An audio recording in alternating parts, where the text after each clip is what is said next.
Samantala, walang birth record sa Philippine Statistics Authority, PSA, ang mahigit 400 pangalang tumanggap umano ng confidential funds ng DepEd sa ilalim ni Vice President Sara Duterte.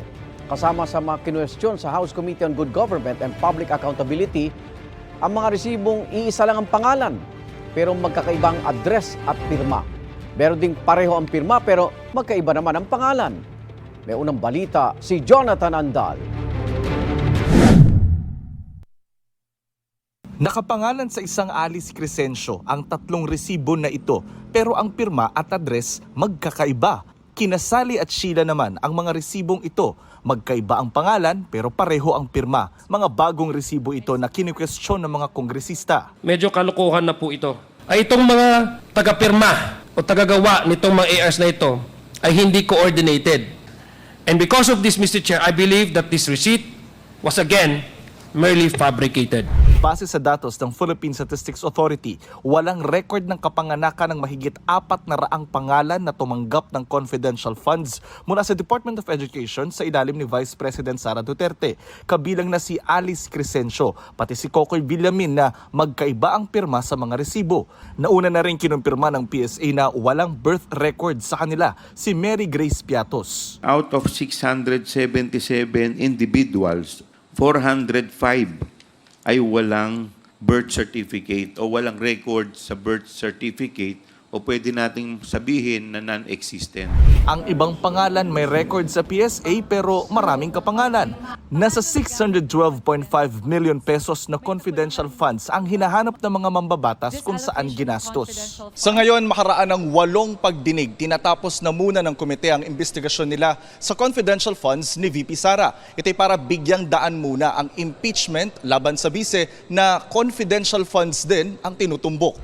Pero si Congresswoman Franz Castro kinwestiyon ng hindi pagpapatawag sa 2 military colonel na pinagbigyan di umano ng daan-daang milyong pisong confidential funds ni Vice President Duterte. Bakit tinigil na natin doon? Hindi natin pinatawag yung 2 security officer na involved o yung tumanggap. Nagsalita na rin po yung AFP na nagkakaroon na rin po sila ng internal investigation. Wala rin po akong tiwala na magkakaroon ng partial investigation patungo doon dahil alam naman natin, tauhan nila yung involved. Sinusubukan pa namin makuha ang panig ng AFP. Sabi naman ng BICE, makakahinga na ng maluwag ang staff ng 2 tanggapan sa pagtatapos ng pagdinig ng komite ng Kamara. Wini-welcome din daw ng BICE ang paghahain ng 2 impeachment complaint laban sa kanya. So, okay din yung impeachment case dahil ako lang yung ang tinitira nun, ako lang ang iniimbestigahan nun, ako lang ang inaatake ng impeachment case. Hindi nakasali yung mga kasamahan ko sa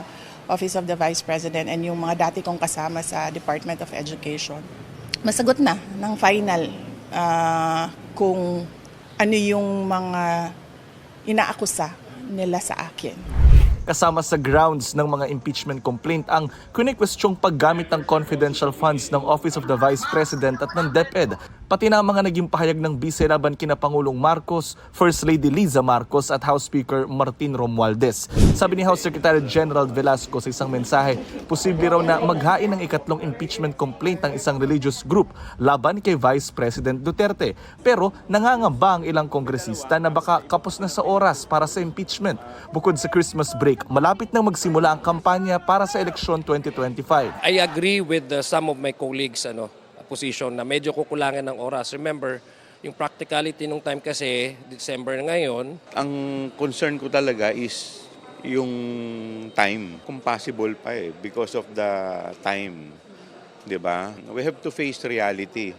By next year, come February, national campaign na. By March, local campaign.